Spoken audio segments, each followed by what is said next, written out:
Germany, a land steeped in history and folklore, holds tales that chill the bravest hearts. Among its darkest legends is the story of the Black Forest Schattenhaus, a secluded mansion surrounded by dense, shadowy trees. Locals whisper of its haunting, claiming that the house is cursed, a portal to something far darker than mere spirits. Today, I'll take you deep into the terrifying mystery of Schattenhaus. Buckle up and stay with me. This story will leave you questioning what's real and what's not. In the summer of 1979, a young family of four, Lena, Karl, and their two children, Mia and Jonas, moved from Berlin to the quiet village of Triberg, nestled in the heart of the Black Forest. Karl, a historian, had inherited a sprawling estate known as Schattenhaus, or the Shadow House, from a distant relative. Thrilled at the prospect of leaving the chaos of city life behind, the family embraced this new chapter with excitement. The house was magnificent but eerie. Its Gothic architecture loomed over the surrounding forest, and its windows seemed like black, unblinking eyes. Despite its beauty, villagers avoided it, claiming it was cursed. An old woman, wrinkled and bent with age, warned Lena at the market, "Leave the house. It belongs to the shadows, not to us." Lena brushed it off as local superstition, but her unease grew when they entered the house. The air inside was cold, heavy with the scent of damp wood and something unidentifiable. As they explored, the family discovered rooms filled with old furniture, dusty paintings, and strange symbols carved into the walls. That first night, as they settled in, Mia complained of whispers in her room. Karl reassured her it was the wind, but the whispers soon spread. By midnight, every family member had heard them, low, guttural murmurs that seemed to come from the walls themselves. Lena awoke suddenly to the sound of a door creaking. Grabbing a flashlight, she ventured into the hallway. Her breath caught in her throat as she saw wet footprints leading from the main door to the basement, a door they hadn't even opened yet. The next morning, Karl dismissed the incident, suggesting it must have been a leaking pipe. But Lena noticed something strange. The footprints weren't water. They were blood. Stay with me as the Schattenhaus reveals its sinister secrets. You won't believe what's coming next. The family's second night in Schattenhaus was no less unsettling. The whispers returned, louder this time, echoing from the walls as though the house itself was alive. Mia and Jonas huddled together in fear, too scared to sleep. Karl, ever the skeptic, assured them it was just the old house settling. But Lena couldn't shake the feeling that something was watching them. That evening, Karl decided to explore the basement. With a lantern in hand, he opened the heavy wooden door that groaned on its rusty hinges. The air inside was damp and foul, carrying the faint stench of decay. Lena reluctantly followed, holding his arm tightly as they descended the creaking stairs. The basement was massive, far larger than they'd imagined. Old crates and broken furniture littered the room, but what caught their attention was a large, ornate mirror leaning against the far wall. Its surface was smeared with grime, but beneath the dirt, faint carvings of runes glimmered faintly, as if alive with energy. Karl approached the mirror, brushing away the dust to reveal its surface. As his reflection came into view, Lena gasped. For a fleeting moment, it wasn't Karl she saw. It was a shadowy figure with hollow eyes staring back at her. "What's wrong?" Karl asked, but Lena was too shaken to respond. Back upstairs, Mia began acting strangely. She sat in her room, her tiny frame rigid as she whispered to an unseen presence. When Lena entered, she found her daughter sitting cross-legged on the floor, drawing symbols in red crayon. Symbols identical to those carved into the walls of the basement. "Mia, who taught you this?" Lena asked, her voice trembling. "The lady in the mirror," Mia replied, her voice eerily calm. By the third night, the family could no longer deny that Schattenhaus held a dark presence. Objects began moving on their own. Chairs scraped across the floor, doors slammed shut without warning, and the whispers grew into distorted voices calling their names. The old woman's warning echoed in Lena's mind. It belongs to the shadows.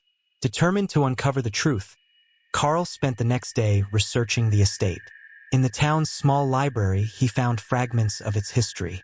Schattenhaus was built in the 1800s by a reclusive occultist, Heinrich Edelmann, known for his experiments with dark rituals. Locals claimed he had tried to open a portal to another realm but vanished mysteriously, leaving behind nothing but fear and whispers. That night, Carl confronted Lena with his findings. This house, it's more than haunted. It's a doorway, but a doorway to what? The terror is only beginning. What lies beyond Schattenhaus's walls? Stay with me as the story unfolds. You won't believe the darkness waiting to be unleashed. The fourth night in Schattenhaus began with an eerie stillness. The usual creaks and groans of the house were absent, replaced by an oppressive silence that seemed to weigh on the family. Even Mia, who had been disturbingly calm, seemed restless, staring blankly at the mirror in her room. At dinner, the atmosphere was tense. Jonas, usually cheerful, hadn't spoken all evening. He finally broke the silence, whispering, "They don't like us here." Lena's heart sank. "Who doesn't like us, sweetheart?" "The shadows," Jonas replied, his voice trembling. "They're angry we're in their house." Carl dismissed the comment as childish imagination, but deep down, even he couldn't ignore the mounting evidence. The oppressive feeling in the house was growing, as if the very walls were closing in on them. Later that evening, Lena decided to investigate the mirror in the basement. She couldn't shake the image of the hollow-eyed figure she'd seen. Armed with a flashlight and a notebook, she descended the stairs alone. The mirror loomed in the dim light, its surface oddly reflective despite the grime. As Lena approached, she noticed something she hadn't before. Tiny etchings around the mirror's frame. They were the same runes Mia had drawn, but now they glowed faintly, as if feeding off the house's energy. Lena leaned in closer, and as her breath fogged the glass, words began to materialize. "Abandon all hope." Her flashlight flickered, and the basement plunged into darkness. A low, guttural growl emerged from the shadows. Panicking, Lena scrambled back up the stairs, slamming the door behind her. Upstairs, she found Carl poring over old documents he had retrieved from the library. Among them was a journal belonging to Heinrich Edelmann. The pages were filled with frantic scrawls, detailing his descent into madness as he attempted to summon an entity he called Der Schattenkönig, the Shadow King. According to the journal, the mirror wasn't just an ordinary object. It was a portal crafted to bridge the human world and the realm of shadows. But something had gone wrong. Heinrich had succeeded in opening the portal, but he couldn't close it. The Shadow King's influence seeped into the house, binding itself to the land and anyone who dared enter. Lena's voice shook as she shared what she had seen in the basement. Carl's skepticism was finally cracking. "We need to leave," she pleaded. But as they prepared to gather the children, a piercing scream erupted from Mia's room. Rushing upstairs, they found Mia standing before her mirror, her hand pressed against the glass. Her reflection stared back at her, but it wasn't her reflection. It was twisted, with dark eyes and a sinister grin. "Mia, step away!" Carl shouted, but she didn't move. The glass began to ripple like water, and Lena felt a chilling wind sweep through the room. The voice of a woman, cold and echoing, filled the air. "You can't leave. You belong to me now." The family's desperation turned to terror. The house wasn't just haunted, it was alive, and it wasn't going to let them go easily. What lies beyond the mirrors, and how can they escape the grasp of the Shadow King? Keep watching to unravel the horrifying truth. Carl and Lena's fear turned into frantic action. They grabbed Mia and pulled her away from the mirror, but the glass began to pulse with dark energy, the surface rippling violently as if something on the other side was trying to break through. The twisted reflection of Mia grinned wickedly before vanishing into the dark depths of the mirror. "Mia!" Lena cried, shaking her daughter, but Mia's eyes rolled back, and she fainted in her mother's arms. Jonas clung to Carl, trembling. "Dad, we need to leave now," he whimpered, his voice barely audible. "We can't just leave," Carl shouted, panic rising in his chest. "Whatever this is, it's tied to this house, to that mirror." Lena snapped her head up. "The journal," she exclaimed. "Heinrich's journal might tell us how to stop this." With Jonas trailing behind, they rushed back to the study where the journal lay open. Carl flipped through the pages with trembling hands. Heinrich's entries became more erratic, describing rituals, sacrifices, and incantations meant to summon and control the Shadow King. But it was clear Heinrich had underestimated the entity's power. One entry caught Lena's attention. To sever the Shadow King's hold, one must shatter the conduit with the blood of the first to awaken it. What does that even mean? Carl muttered, running a hand through his hair. Jonas, still clutching his father's arm, whispered, "The mirror. It has to be the mirror." Lena's breath hitched. But what blood? Whose blood? Before they could speculate further, the house groaned as if alive. The walls began to bleed a dark, viscous liquid, and a bone-chilling whisper echoed through the air. "You can't escape. The Shadow King is watching." The lights flickered, and Jonas screamed as a shadowy figure lunged at him from the corner of the room. Carl instinctively shielded his son, swinging a chair at the entity, but the shadow dissolved into mist, reforming in the doorway. "We need to get out of here," Carl yelled, grabbing Jonas and dragging him toward the front door. Lena cradled Mia and followed, but when they reached the door, it slammed shut with a deafening bang. No matter how hard Carl pulled, it wouldn't budge. The house began to shift, the walls stretching and warping. The once cozy living room now felt like a cavernous void. The furniture dissolved into shadows, and the air grew thick with the stench of decay. A deep, guttural laugh reverberated through the house, shaking the very foundation. From the darkness, two glowing red eyes appeared, followed by an impossibly tall figure cloaked in shadows.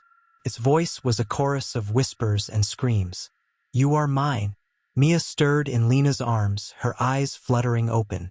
She looked up at the Shadow King and whispered, "He's here." Lena's heart raced as she held her daughter tighter. "What do you want from us?" she screamed. The Shadow King's eyes glowed brighter. "The mirror has been opened. Your family's blood will seal my reign."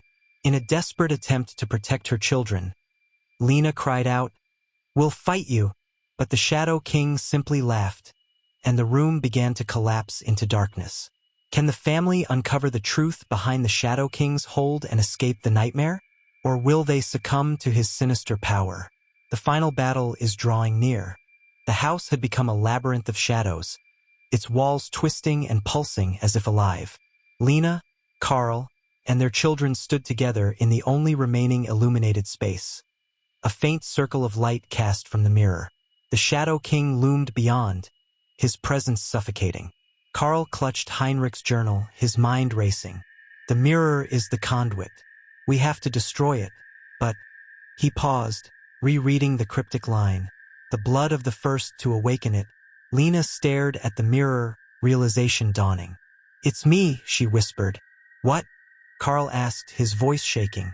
"When we first moved in, I was the one who cleaned the mirror. I was the one who touched it first. It's tied to me." "No," Carl said firmly, stepping between Lena and the mirror. "We'll find another way." The Shadow King's voice slithered through the air, mocking them. "There is no other way. She is the key. She is mine." Mia, still weak but alert, tugged at Lena's sleeve. "Mommy, it's trying to trick you," she said softly. Lena knelt down, brushing Mia's hair aside. "I know, sweetheart, but I won't let it hurt you or Jonas." Jonas suddenly pointed to the mirror. "Look!" The mirror's surface rippled, revealing images of their family. Happy moments from the past, but distorted. Each reflection showed them consumed by darkness, their faces replaced by shadowy voids. Carl tightened his grip on the journal. "If it's your blood it needs, then we'll use it to destroy the mirror. But we do this together." Lena nodded, her hands trembling as she picked up a shard of glass from the broken table nearby. The Shadow King's laughter echoed again. "Fools, you think you can defy me? You are already mine." As Lena approached the mirror, the Shadow King lunged forward, his form stretching and engulfing the room. Carl shouted and stepped in front of her, holding the journal as if it were a shield. "Leave her alone," he roared. The entity recoiled, momentarily weakened by the defiance. Lena seized the moment, slicing her palm with the glass and pressing her bloodied hand against the mirror. The mirror erupted in light, blinding and searing. The Shadow King screamed, his form unraveling like smoke in a gale. The house shook violently, the walls splintering and collapsing as the mirror's surface cracked. "Hold on!" Carl shouted, pulling Jonas and Mia close. Lena screamed as the mirror shattered into countless shards, each one disintegrating into light. The Shadow King's roar faded into nothingness, and the oppressive darkness lifted. When the light finally dimmed, the family found themselves outside, standing on the overgrown lawn. The house behind them was no longer a menacing presence. It was now just an empty, crumbling shell. Lena looked at her hands, the cut on her palm already healing. She knelt and hugged Mia and Jonas tightly. Carl stared at the ruins. "It's over," he whispered, though his voice carried both relief and lingering fear. Mia looked up at her parents. "He's gone, right?" Lena kissed her daughter's forehead. "Yes, sweetheart, he's gone." But as they walked away, none of them noticed the faint, almost imperceptible glint of a mirror shard buried in the grass, reflecting the faint glow of red eyes. Thank you for joining us on this journey into the unknown. Don't forget to subscribe and turn on notifications to never miss our next chilling tale. Until then, stay safe and stay vigilant. You never know what might be lurking in the shadows.